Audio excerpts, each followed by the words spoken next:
Hello my friends. My name is Bot Mathematician and this is Holomancer. Also, Chief Investigative Reporter Dora joined us this evening. Gadgets and Gazette always gets the scoop. Hearthstone players went on vacation to Paradise Islands, but they are not interested in the usual relaxation. They spend most of their time looking for danger, swearing, fighting, inventing new broken interactions, hatching plans to destroy Azeroth, and never miss the opportunity to play a dirty trick on someone relaxing on a lounge chair nearby. This is the true nature of modern Hearthstone. We in turn spent the first few days closely following all this madness and carefully wrote down the results to determine the best new legendary tools for annihilation the enemy. Then, we loaded the data into our utility index algorithm, which determined the most useful cards at the moment and the most optimal candidates for crafting. Let me briefly explain how our algorithm works. Utility index determines the best cards in percentage terms according to a whole set of criteria. The most important indicator is the win rate, which consists of several indicators, including the influence of the card effect on the chance of your victory. Also important is the popularity of the card at all ranks, including separately at the highest ranks, and its usefulness for the wild format. Important factors are the flexibility of the card and usefulness for different strategies and the popularity of the card within the class. The utility index consists of more than 10 different indicators. If a card receives 0 points, it is completely useless. If a card scores approximately 40%, this means that it is niche or is used in insufficiently effective decks, but at the same time it can be a potential candidate for crafting in the future. Cards that receive more than 80% have first priority for crafting. The post-release period of Perils in Paradise is unique. Almost 140 new cards have proven to be at least usable for low-rank experiments.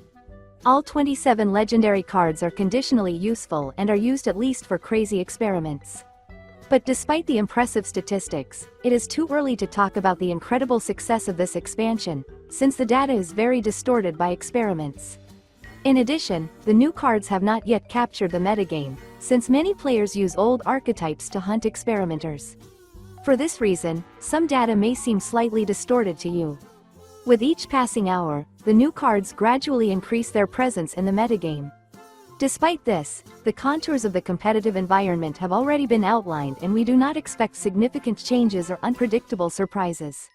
At least we don't expect any changes until the release of the first balance patch. After that, the situation will become more clear. Dear viewers, we collect data on the usefulness of cards almost every week and it will not be difficult for us to publish an update of this list after balance changes. If our work seems useful to you, then hit the like button. Your activity will be the best indicator that this topic is important. Now let's finally move on to the cards.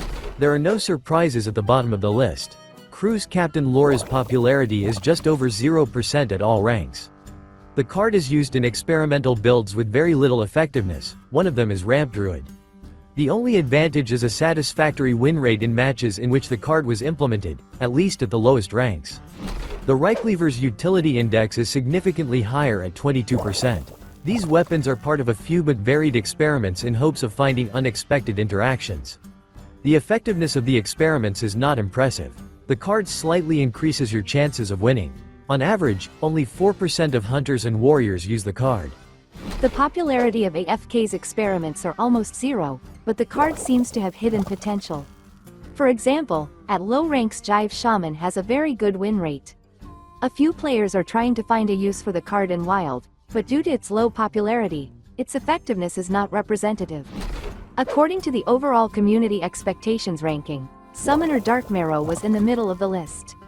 Players and popular streamers saw potential in it, but in reality it has no place in the new meta. The card is slightly more prominent in the Wild format but has unimpressive performance even at low ranks. In turn, the usefulness of Ranger Gilly fully meets the expectations of players. Experimenters are trying to find a use for this tool in different strategies, but the effectiveness of these efforts is extremely low. The utility index for King Tide is 38%. The card received maximum points for flexibility. Players are trying to find a use for it within 5 different strategies, but the average win rate of these decks is not high enough even when taking into account the results from low ranks. This is the third hidden dual-class legendary card that is at the bottom of the list. I hate to admit it, but it looks like Dora was right. For most classes, the Tourist gives access to a weak and ineffective legendary card. The developers repeated the approach they used at the Scholomance Academy. Guys, you should admit that I am always right. If you pass this YouTube channel to me, I will lead it to success. I can endlessly talk about my advantages and your naivety, but let's first go back to the list. The mage was once again very unlucky with the legendary cards, and this is a tragedy. Ryla Sand Sculptor is trying to find a place within different strategies, but all these attempts have extremely low effectiveness and popularity. I don't understand why the developers are so careless when creating cards for the most popular class in the game. At 19th place is the biggest surprise of this expansion. According to our community compendium, Sandcastle was voted the most powerful card in the set, but reality turned out to be merciless. The paradox is that the card is really strong and can even increase your chance of winning, but there is no slot for it in the ultra-strong modern paladin builds. Even the handbuff archetype uses the card more as an experiment. This is the last class card on the list that the mage has access to. Thus, if you play primarily as a mage, there is currently no point in investing in this expansion, since you have nothing to collect. The utility index for Treasure Hunter Eudora is 40%, largely due to its relatively high popularity in both formats and its flexibility for different strategies. This is a good tool for fun but not for productive games. Caress Cabaret Star looks more like an optional tool for Shaman and Death Knight control decks. Builds that use this card have higher win rates at lower ranks. As of today, the card does not seem useful enough.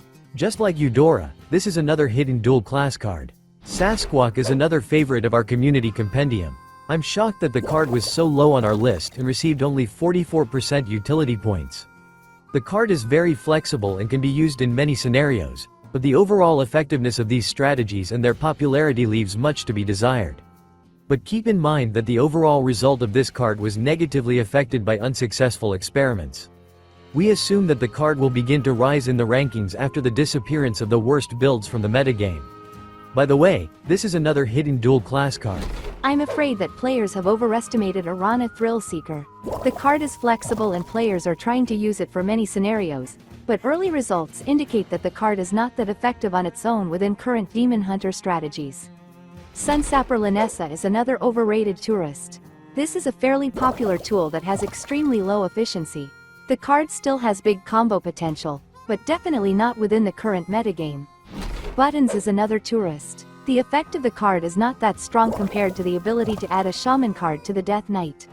Not a bad tool that allows you to increase variety within the usual class strategies. Maestra Mask Merchant is very popular. Players really like the mechanics and the ability to access Warlock cards, but the average efficiency of decks that use the card is low, and the card effect does not have a positive impact on your winnings. Players are experimenting with Narain Soothfancy in a variety of Priest and Demon Hunter strategies. This is potentially a very useful card that is more effective in Wild than in Standard. The utility of Chillin Vol'jin is just under 60%. This is another flexible tourist card that allows you to increase variety within the Priest strategies. We again see a low overall win rate in Standard and underwhelming popularity, but 30% of Priests use this card, which may indicate the card's potential usefulness for the class. Experimenting in the wild is more productive, at least at low ranks. According to our algorithm, Eliza Goreblade turned out to be one of the most promising cards during the reveal season. Results in real gaming conditions confirm this. The activated effect of the card positively affects your chance of winning. The disadvantage of the card is the lack of utility for the Warlock. The utility of Mista Vista is 70%. The card has a crazy effect that positively affects your chances of winning. A very flexible tool for different druid strategies, but the overall effectiveness of the builds at the moment is not so impressive. While not many druids use the card, legendary players are increasingly turning to it. Carefree Cookie is used in very effective decks, but has not yet become quite popular, with only 24% of shamans currently using the card. Although the pirate archetype is one of the most effective at high ranks. Pain Warlock has been transformed and significantly strengthened in the new expansion. Party Planner Vona has become one of the win conditions in the deck, but at the moment the card is not included in all builds. The effect is useful, but within the framework of an aggressive metagame it is not always possible to fully realize it. Despite this, the card's presence at high ranks is rapidly increasing. To be honest, it came as a big surprise to me that Grift, a trusted vendor, has become so popular. More than 20 experimental archetypes are testing the card in their builds. This is another stark discrepancy between community expectations and reality. In my opinion, the card's effect is not commensurate with its popularity. The anomalous popularity of Ham the Hungry is entirely predictable. This tourist allows you to access the new druid's ramp spells and also has a very powerful main effect. Cards with such high results are irreplaceable. The card has only one drawback. Approximately half of the warriors do not yet use this tool, but the card is gradually increasing its presence at high ranks. Despite its relatively low popularity, Incendius performs very well in competitive play. The card is used in more than 10 archetypes. The average efficiency of decks is quite high. The card effect increases your chances of winning. In addition, players are finding ways to adapt the card for the wild format.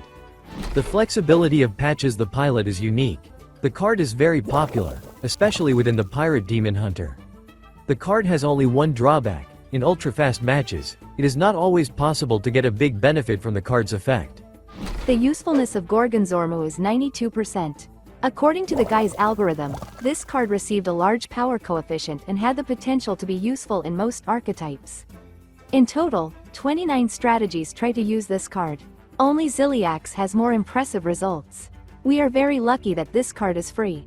And finally, in first place is another free card. Maran the Manager is the most powerful card in the expansion. In addition, the card is extremely popular in the wild format. Players often criticize Blizzard for being greedy, but it is worth admitting that they very often give players the most useful neutral cards in the set. Here are some conclusions. The impact of the new cards is huge, but this is due to a lot of experimentation. Every day more and more bad ideas leave the metagame and we see a more objective picture. At the moment, only a few cards are mandatory for crafting. A very large part of the set is still in the category of optional cards. But we expect that in the next few weeks, some optional cards will rise to the category of mandatory cards, while others will fall significantly in the ranking. For this reason, we recommend that you craft only those cards that are at the top.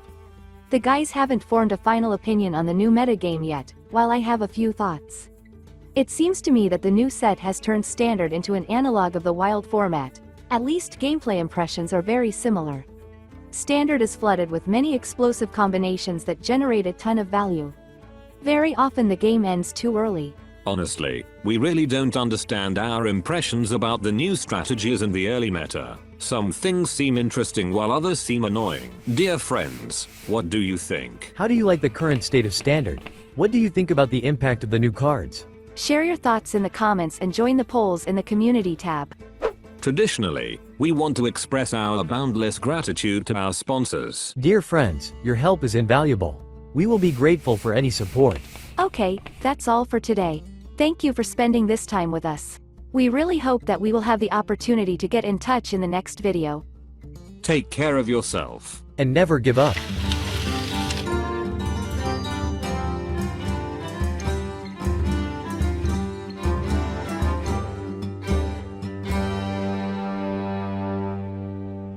Job's done.